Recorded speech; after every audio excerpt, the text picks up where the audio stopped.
بسم اللہ الرحمن الرحیم۔ آج کا ہمارا ٹاپک ہے معراج شریف۔ رجب کی 27ویں شب کو اللہ کے پیارے نبی حضرت محمد صلی اللہ علیہ وآلہ وسلم کو معراج کا شرف عطا کیا گیا۔ یہ واقعہ ہجرت سے 5 سال قبل پیش آیا۔ رجب کی 27ویں شب کو اللہ کے پیارے نبی حضرت محمد صلی اللہ علیہ وآلہ وسلم کو معراج کا شرف عطا کیا گیا۔ یہ واقعہ ہجرت سے 5 سال قبل پیش آیا۔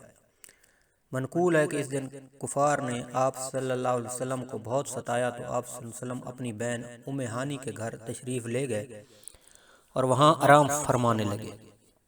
ادھر اللہ کے حکم سے حضرت جبریل 50,000 فرشتوں کی بارات اور براق لے کر نبی آخر الزمان صلی اللہ علیہ وسلم کی خدمت میں حاضر ہوئے اور عرض کیا، اے اللہ کے رسول، آپ کا رب آپ سے ملاقات چاہتا ہے۔ چنانچہ سوئے عرش سفر کی تیاریاں ہونے لگی۔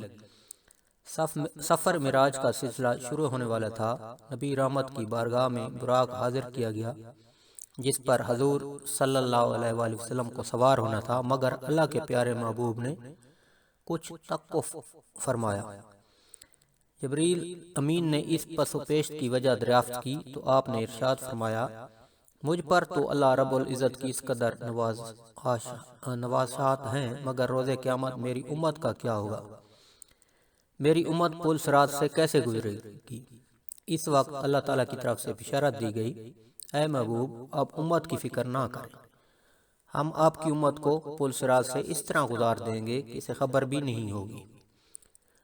اس واضح بشارت کے بعد سرکار دو عالم براق پر سوار ہو گئے۔ جبریل امین نے رکاب تھامی، میکائیل نے لگام پکڑی، اسرافیل نے زین سنبھالی، جس کے ساتھ ہی 50,000 فرشتوں کے سلام کی صدا سے آسمان گونج اٹھے۔ حدیث میں آتا ہے، براق کی تیز رفتاری کا یہ عالم تھا کہ جہاں تک کی نظر کی حد تھی وہاں وہ قدم رکھتا تھا۔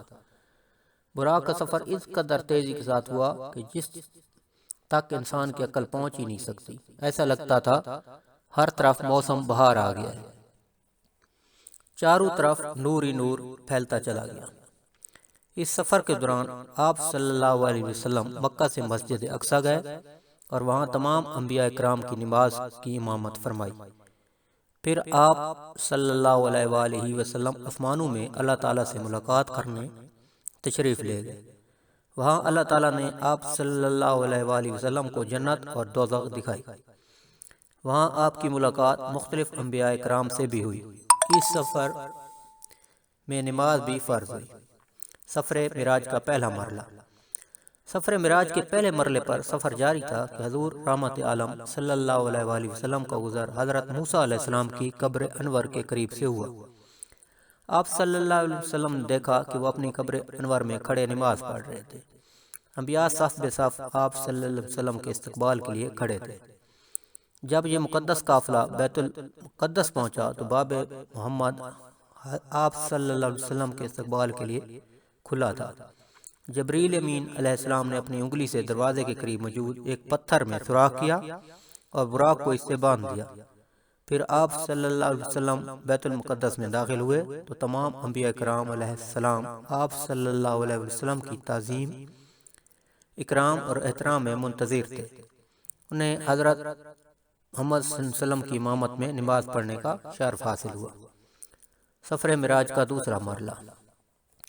انبیاء حضور صلی اللہ علیہ وسلم کی اقتداء میں نماز ادا کر کے ادب و احترام مصطفیٰ صلی اللہ علیہ وسلم سے مشرف ہو چکے تو آسمانی سفر کا آغاز ہوا، اس لیے کہ ہر زمینی عظمت حضور صلی اللہ علیہ وسلم کے قدموں کا بوسہ لے چکی تھی۔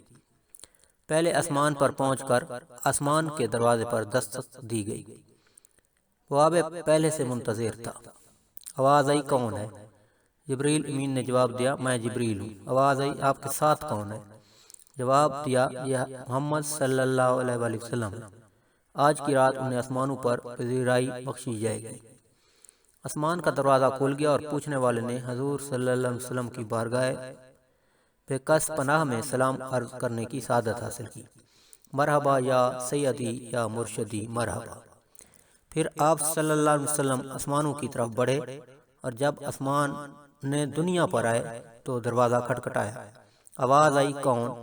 جبریل امین نے کہا جبریل۔ پھر کہا گیا آپ کے ساتھ کون ہے؟ انہوں نے کہا کہ محمد صلی اللہ علیہ وآلہ وسلم۔ پھر پوچھا گیا کیا انہیں بلایا گیا ہے؟ جبریل نے کہا ہاں، آواز آئی خوش آمدید، کتنا اچھا آیا ہے۔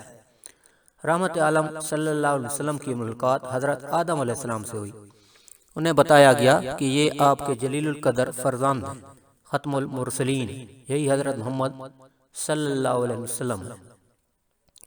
آقا دو جہاں صلی اللہ علیہ وآلہ وسلم نے دادا جان کہہ کر آدم علیہ السلام کی بارگاہ میں سلام ارشاد فرمایا۔ حضرت آدم علیہ السلام نے سلام کا جواب بھی عرض کیا اور اپنے عظیم فرزند کو دعاؤں سے بھی نوازا۔ اس کے بعد مہمان عرش حضور پر نور صلی اللہ علیہ وآلہ وسلم کو دوسرے آسمان کی طرف اٹھایا گیا۔ پہلے آسمان کی طرح بواب نے دوسرے آسمان کا بھی دروازہ کھولا۔ یہاں حضور صلی اللہ علیہ وآلہ وسلم کی سیدنا عیسیٰ علیہ السلام اور یحییٰ علیہ السلام سے ملاقات ہوئی۔ اس یادگار ملاقات اور آسمان کے ملکوتی مشاہدات کے بعد آپ صلی اللہ علیہ وآلہ وسلم کو تیسرے آسمان کی طرف اٹھایا گیا۔ تیسرے آسمان پر حضور صلی اللہ علیہ وسلم کی ملاقات سیدنا یوسف علیہ السلام سے کرائی گئی۔ تیسرے آسمان کے مشاہدات نورانی کے بعد حضور صلی اللہ علیہ وسلم کو چوتھے آسمان پر پہنچایا گیا۔ چوتھے آسمان پر تاجدار کائنات صلی اللہ علیہ وآلہ وسلم کی ملاقات حضرت ہارون علیہ السلام سے کرائی گئی۔ اس طرح حضور صلی اللہ علیہ وسلم سفر معراج طے کرتے ہوئے چھٹے آسمان پر پہنچے اور سیدنا موسیٰ علیہ السلام سے ملاقات ہوئی۔ حضرت موسیٰ علیہ السلام کی چشمان مقدس اشک بار ہو گئی۔ حضور صلی اللہ علیہ وسلم کی عظمت و رفعت کو دیکھ کر رشک کے آنسو چھلک پڑے۔ آپ کی زبان اقدس سے بے اختیار نکلا کہ اے خدائے بزرگ و برتر، کہ یہ وہ برگزیدہ رسول ہیں جن کی امت کو میری امت پر شرف عطا کیا گیا۔ میری امت پر جیسے بزرگی عطا ہوئی، یہی وہی رسول برحق ہیں جن کی امت کو میری امت کے مقابلے میں کثرت کے ساتھ جنت میں داخل کیا گیا۔ مہمان ذی حشم حضور رحمت عالم صلی اللہ علیہ وسلم کی ملاقات ساتویں آسمان پر حضرت ابراہیم علیہ السلام سے ہوئی۔